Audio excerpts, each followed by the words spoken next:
بسم اللہ الرحمن الرحیم. میں ہوں علی شیر اور آپ میرا یوٹیوب چینل دیکھ رہے ہیں. جو گزشتہ روز حکمران اتحاد کا ریڈ زون میں سپریم کورٹ آف پاکستان کے سامنے دھرنا ہوا، وہ کیا کیا میسج چھوڑ گیا. دھرنا تو جو ہوا اپنی جگہ پہ، لیکن وہ میسج کیا کیا چھوڑ گیا. نمبر 1 میسج تو اس نے یہ چھوڑا، جس کی لاٹھی اس کی بھینس. اور جو آئین قانون کی بالادستی، ہم اس قانون کے بنانے والے، ہمارے بڑے بنانے والے اس قانون کے، ہم قانون اور آئین کے محافظ،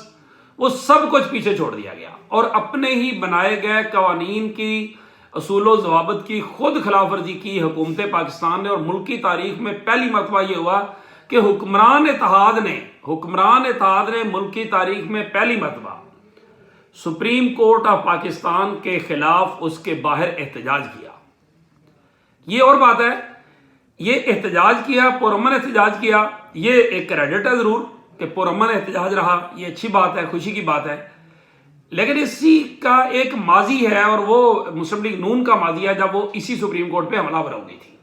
اس کو بھی اس وقت کے چیف جسٹس کے فیصلے پسند نہیں آ رہے تھے اور بالآخر اسے ہٹا کر دم لیا تھا. مرحوم جسٹس رفیق تارڑ صاحب جو تھے،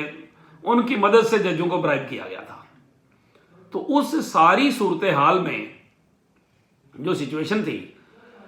وہ اپنی جگہ پہ رہی. خدشات تھے بہت سے کہ ان کا ماضی نہیں ہے اس طرح کا کہ یہ نون لیگ کچھ بھی کر سکتی ہے، لیکن بہرحال وہ زمانہ نہیں تھا، اتنی ضرورت نہیں ہوئی. لیکن یہ بھی ایک سچ ہے کہ یہ اس سے بڑا اور مذاق کیا ہو سکتا ہے کہ دفعہ 144 لگی ہوئی ہے اسلام آباد میں، بلکہ کہہ لو کہ پورے ملک میں لگی ہوئی ہے. آرٹیکل 245 کے تحت فوج بلائی گئی ہے، رینجرز موجود ہیں، ایف سی موجود ہے، پولیس موجود ہے. لیکن جب کارکنان آئے جے یو آئی کے سرینا چوک میں، اور جس طرح انہوں نے گیٹ کھولا، اور جس طرح پولیس اور وہ چاندے کے جو تھوڑے سے تھے ان کو وہ سائڈ پہ کیا، انہوں نے بھی کوئی مزاحمت نہیں بلکہ وہ تھپکیاں دے رہے تھے. تو جس طرح وہ ریڈ زون میں داخل ہوئے اور اس کے بعد چل اور سپریم کورٹ کے سامنے کنٹینر اور سب کچھ وہ ہوا اور وہ سب کے سامنے ہے. لیکن وہاں سے جو ایک طرح سے اپنی فتح کا اعلان کیا گیا، مولانا فضل الرحمان صاحب نے جو فتح کا اعلان کیا وہ یہ تھا کہ آپ اتنی ایک تعداد میں آئے ہیں تو چیف جسٹس صاحب جو ہے، جج جو ہے، وہ 8 دن کے لیے چلے گئے ہیں. یعنی وہ جو پیشی الیکشن کمیشن کی ہوئی ہے نظر ثانی اپیل، تو اس پہ وہ 8 دن کے لیے جو ہے وہ انہوں نے ورڈ یوز کیا کہ چلے گئے ہیں. اور ساتھ کہا کہ اگر یہ ارادہ رکھتے ہیں، ججز کے بارے میں کہا کہ یہ سوچ رہے تھے اور یہ ان کا ارادہ تھا کہ ہم وزیر اعظم جو ہے اس کو نہل کریں گے. لیکن انہوں نے ساتھ ہی ساتھ یہ بھی کہا کہ اگر اب بھی ایسا ہوا تو پھر جتنے لوگ ابھی آئے ہیں اس سے کئی گنا زیادہ، 2 گنا زیادہ لوگ آئیں گے، اور پھر اس کے بعد نہ کہنا. اس کا مطلب یہ ہوا کہ جو جتھا لے کے آ جائے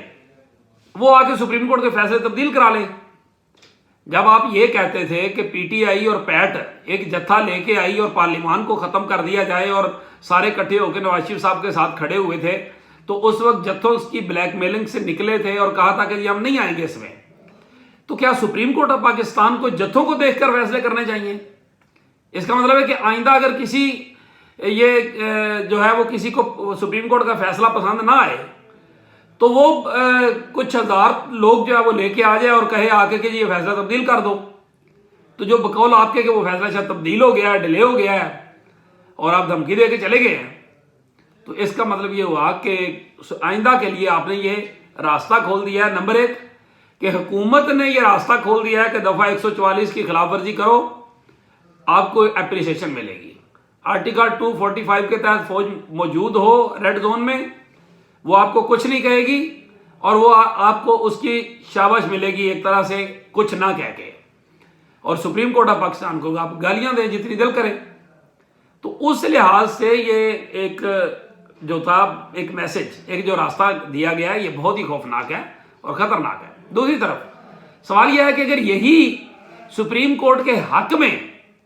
پی ٹی آئی یا وکلا جو ہے وہ مارچ کرنا چاہے تو کیا ان کو اجازت دی جائے گی؟ اگر غریب لوگ آٹا سستا کرنے کے لیے مانگے کہ جناب ہم نے سپریم کورٹ کے پاس جانا ہے کہ یہ قیمتیں جو ہے وہ بڑھائی جا رہی ہیں، ہم نے پارلیمنٹ کے پاس جانا ہے کہ ہم غریب لوگ آٹے کی وجہ سے ہمارا برا حال ہو گیا ہے، 3500 تک جو ہے وہ 20 کلو کا آٹا چلا گیا ہے، تو آٹا سستا کیا جائے، کیا ان کو اجازت دی جائے گی ریڈ زون میں؟ اسی طرح سے اگر ہم بات کریں اس کے حوالے سے جو تقریریں ہوئیں، اور پھر بلاول بھٹو زرداری وہ اسلام آباد میں ہونے کے باوجود اس جلسے میں شریک نہیں ہوئے، پارلیمنٹ میں خطاب کر رہے تھے، مریم نواز صاحبہ اور بلاول صاحب کا مقابلہ چل رہا تھا، ایک جیسا چل رہا تھا، ادھر سے پارلیمنٹ ادھر سے سپریم کورٹ کے باہر سے، تو وہ جو ساری صورتحال تھی اس میں جو ایک طرح سے کہا جائے، اور پھر جو آج جو مطلب کل کے وہ تھی سماعت، اس میں جو چیف جسٹس آف پاکستان نے کہا کہ جس طرح عمارتیں جلائی جا رہی ہیں، پھر ان کا یہ کہنا کہ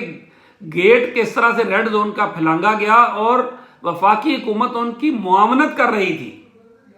یہ کوئی چھوٹی بات ہے کہ وفاقی حکومت جو ہے وہ سپریم کورٹ کے خلاف آنے والے مظاہرین کی معاونت کر رہی تھی، دفعہ 140 توڑوا رہی تھی، آرٹیکل 245 کی خلاف ورزی کروا رہی تھی، اور سپریم کورٹ کے باہر آ کر آئینی طور پر ایک آزاد سپریم کورٹ کے ادارے کے خلاف،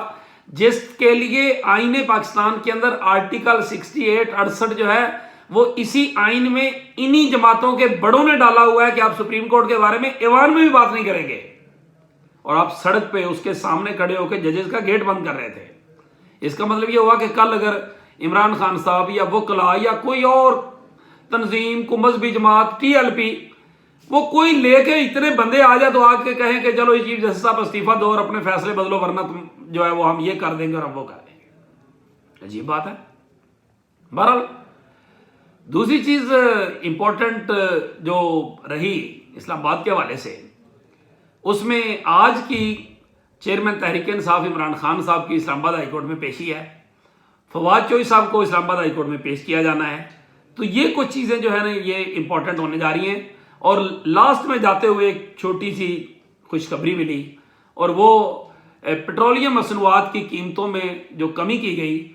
اگرچہ وہ جتنی مہنگائی ہے اس لحاظ سے تو وہ اونٹ کے منہ میں زیرہ ہے، لیکن بہرحال جو کیا گیا ہے اس لحاظ سے تھوڑا سا ریلیف ملے گا، اور اس کے اوپر بہرحال اسحاق ڈار صاحب جو ہے ان کو جتنی ایک تھوڑی بہت شاباش بنتی ہے اتنی دی جا سکتی ہے، لیکن کیا جائے شاباش یہ بننے کا پتہ تو بعد میں چلے گا نا، جب ان کو پتہ چل چکا ہے کہ ہم نے اپنا پولیٹیکل جو ایسٹ ہے وہ بہت سارا جلا لیا ہے اور مزید نہیں جلا سکتے، جس طرح انہوں نے حال ہی میں کہا تھا اس کو آئی ایم ایف کو، تو اس سچویشن میں یہ بھی ممکن ہے کہ یہ سب کچھ یہ کرا کے آگے الیکشن بنانے کے لیے تھوڑی بہت اپنی وہ کرنے کے لیے یہ کر کے چلے جائیں، اور آنے والی حکومت جو ہے بھگتے، اور آنے والی بظاہر کوئی بہت انہونی نہ ہو جائے تو اور بات ہے، ادروائز تو سب کے سب لوگ متفق ہیں، جتنے ملک بھر کے اینکرز ہیں ان کو کل جو ہے وہ شہزاد اقبال صاحب نے جیو پہ چلایا، ان کے کلپس چلائے ہیں، جس نے نہیں دیکھے اس کو دیکھ لے کہ وہ کیا کہہ رہے ہیں کہ جیت کس کی ہے۔ اتنی زیادہ جیت ہے عمران خان صاحب کی کہ جس کو دھاندلی سے بھی، تھوڑی بہت دھاندلی سے بھی کاؤنٹر نہیں کیا جا سکتا، اگر کیا جا سکتا ہوتا تو یہ الیکشن کرا دیتے۔ باقی دیکھتے ہیں کہ آج نیب ترامیم کے حوالے سے سپریم کورٹ میں کیس ہے، اور گزشتہ روز پارلیمنٹ کے مشترکہ اجلاس نے نیب قوانین جو ہے وہ منظور کر لیے ہیں، تو ابھی آج دیکھتے ہیں کہ نیب لاز جو ہیں ان کے حوالے سے سپریم کورٹ کیا کرتی ہے، اس سے بھی کچھ اندازہ ہوگا کہ سپریم کورٹ کا موڈ کیا ہے۔ اسی کے ساتھ مجھے دیجیے اجازت، اللہ حافظ۔